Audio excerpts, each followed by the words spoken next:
What was the Tea Act of 1773 and its role in the Boston Tea Party?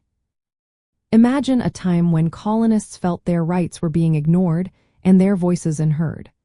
That's the world of Boston's rich history, where events like the Boston Tea Party changed everything. The Tea Act of 1773 was a law passed by the British Parliament.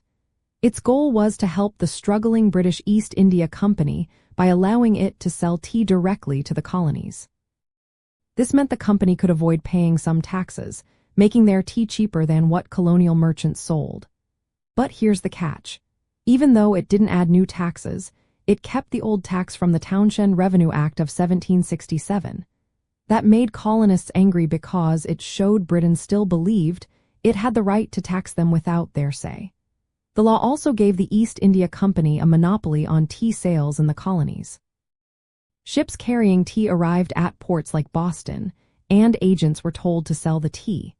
Many colonists saw this as unfair and a way for Britain to control their trade.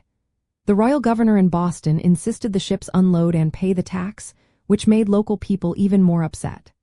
On the night of December 16, 1773, about 60 men, some dressed as Mohawk Indians, boarded 3 ships docked in Boston Harbor. They dumped over 92,000 pounds of tea into the water.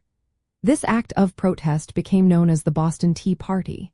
It was a bold statement against British taxes and the monopoly granted by the Tea Act.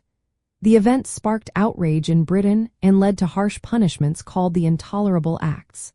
These laws aimed to punish Boston but only made the colonies unite more against British rule.